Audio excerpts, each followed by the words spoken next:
la mañana ya con 22 minutos, 17 grados la temperatura ambiente aquí en la capital. Mire, en temas legislativos, ya le presentaba yo a usted información relacionada al Senado de la República, a lo externado por el senador Julen Rementería del Puerto, y coincidentemente este próximo viernes 25 de octubre, allá en la zona conurbada de Veracruz, Boca del Río, va a presentar el propio senador Julen Rementería su primer informe de actividades legislativas. Y para hablar de ese tema y otros temas importantes en cuanto a lo que se discute en el Senado de la República, saludamos esta mañana al senador Julen Rementería. Julen, ¿cómo estás?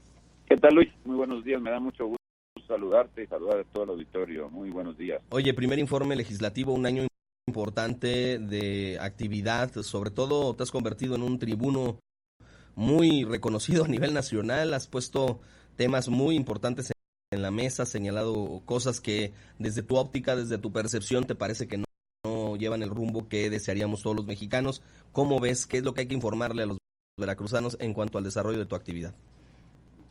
Muchas gracias, Luis, por esas palabras. La verdad es que lo que hemos venido haciendo a lo largo de este año, pues tratar de señalar aquello que creemos que debe corregirse, y hemos apoyado muchísimas votaciones, porque sí, también hay que decir que no ha sido solo oponernos, hemos apoyado muchísimas cosas a lo largo de este año en las que sí coincidimos, en las que sí creemos que se tienen que hacer, pero por supuesto que hemos venido corrigiendo, o intentando corregir, sí, con nuestros señalamientos aquellas cosas que me parece que se pueden hacer de una manera distinta y que funcionarían mejor. Caso concreto, por ejemplo, este combate a la corrupción con el cual coincidimos, pues me parece a mí que se podría dar de una forma que lograra efectivamente los resultados de acabar con la corrupción, de acabar con la impunidad, pero sin acabar con instituciones, porque lamentablemente se ha llevado a cabo en nombre de la corrupción una serie de opciones que francamente pues nos parece a mí que sí, tal vez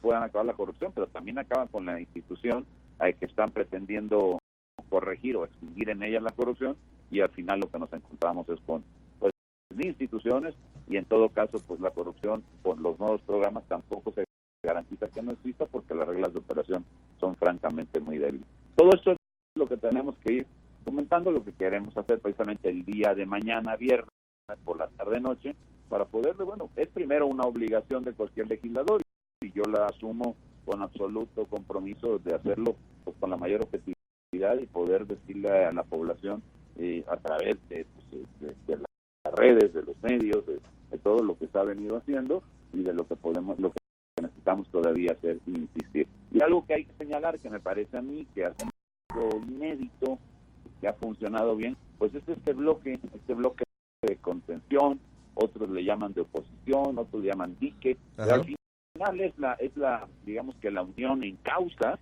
comunes que se ha tenido la posibilidad de coincidir con otros partidos, que entre todos, entre el PAN y ellos, por ejemplo el PRD, el PRI, MC, pues hemos logrado hacer un número suficiente de legisladores en la Cámara de Senadores que impiden que algunas reformas constitucionales pasen, porque simplemente no las consideramos buenas para el país. Y eso es algo que antes pues no sucedía de esta manera. Hoy ha sido claramente este bloque, y yo quiero pues también a partir de sí, como motivo del informe, pues felicitar pues a los que han logrado que esto suceda, específicamente a los coordinadores de cada grupo, y por supuesto a todos los legisladores que los integran, ¿no? Oye, es importante decirlo, el presidente de la República, Andrés Manuel López Obrador, habla de que no estamos ante un cambio de gobierno, es un cambio de régimen, y esto tú lo mencionabas, pareciera la desarticulación de algunas instituciones. Me queda muy preocupado, me deja muy preocupado el hecho de que se esté atentando contra el federalismo, aun cuando el presidente advierta que no lo es así. La visita de presidentes municipales a Palacio Nacional y la recepción, de en vez de darles abrazos y paz, les dan gas, no es una muy buena señal, que digamos, ¿o tú cómo lo ves? No, coincido completamente contigo, e incluso iría yo más allá.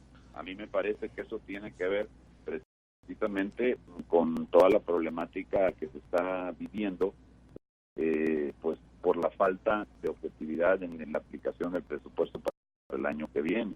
Lo que se está construyendo es un presupuesto en donde se está dando en inversión, fundamentalmente se está privilegiando dos cosas: Pemex y CFE, el sector energético del Estado, y por otro lado no se está generando inversión o proyectos de inversión suficientes de manera, digamos, regular, ya no digamos importante, en áreas como en la infraestructura, en carreteras, en caminos, en puentes, sí, en las obras de las ciudades, la obra hidráulica, sí, los hospitales, en temas de salud.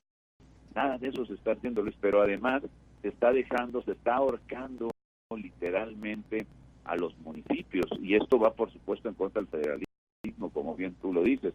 ¿Qué es lo que está pasando? Antes, si recordamos, quienes tenemos ya suficiente para ello, pues en los municipios tenían que ir literalmente a mendigar al presidente de la República, al gobierno federal, para que les concedieran tal o cual obra.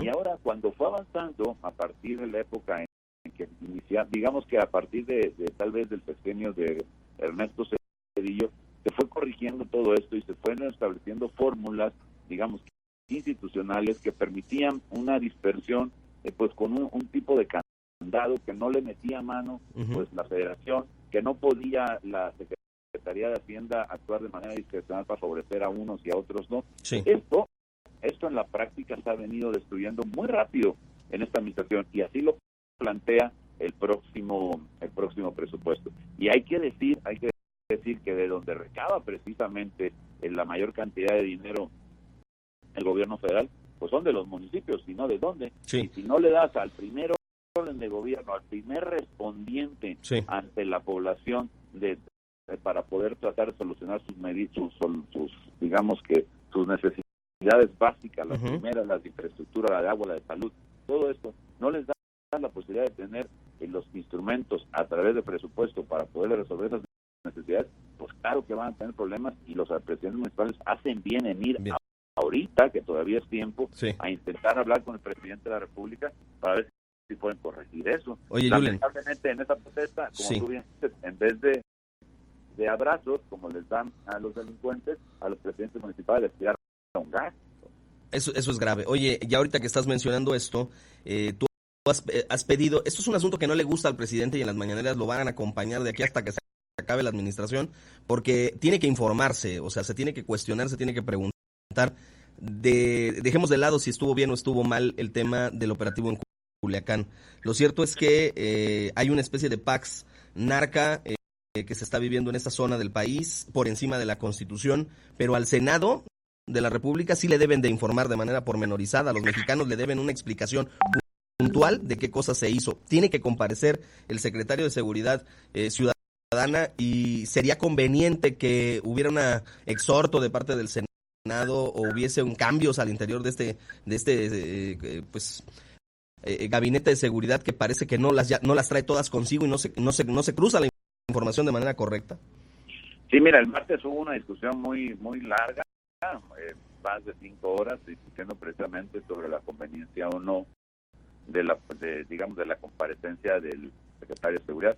Hay que decir una cosa: al Senado de la República le compete la política de seguridad del país, o sea que es ahí donde tiene que ir precisamente a comparecer él o cualquiera que tenga funciones relativas a la conducción de la estrategia de seguridad de nuestro país. Y por supuesto que no se puede permitir, no es tolerable, no puede repetirse lo que sucedió en Culiacán.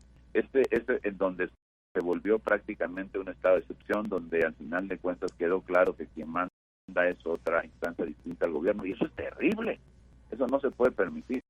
Entonces, bueno, tiene que modificarse la estrategia, evidentemente, tiene que actuarse con mucha mayor inteligencia a la hora de aplicar los operativos, pero lamentablemente en este cambio, como mencionabas tú, casi lo dice el presidente, en este cambio de régimen, han destruido hasta las instancias de inteligencia que tanto tiempo consumó construir. Hubo capturas importantes en los sexenios anteriores, y algunas de ellas sin siquiera haber un solo balazo.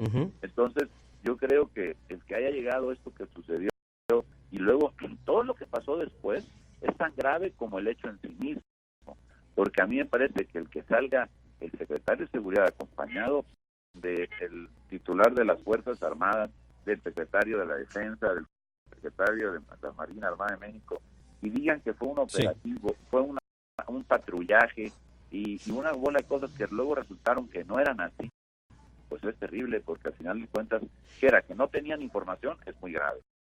dijera que nos estaban engañando, pues también es muy grave. Sí. Entonces, eso se tiene que cuestionar y eso se tiene que decir, y él nos lo tendrá que explicar. Es su obligación, o sea, al final de cuentas, esa es la chamba que le toca. Bien. Y es la que tiene que responder, no ante mí, no ante Julen, sino simplemente ante el Senado de la República, que es la instancia correspondiente. Oiga, senador, recuérdenos dónde y cuándo y a qué horas va a ser este informe que va a brindar. Es 6:30 de la tarde en la zona conurbada de Veracruz Boca Río, en uno de los salones de fiesta americana. Perfecto, pues Julen Rementería del Puerto, senador de Acción Nacional por el Estado de Veracruz, te agradezco el tomar el teléfono y seguir en contacto. Muchas gracias. Al contrario, Luis, muchas gracias a ti, muchas gracias a todo el auditorio y muchas gracias por el acompañamiento pues en todo este primer año. De verdad se los agradezco y se los aprecio. Un saludo y muy buenos días a todos.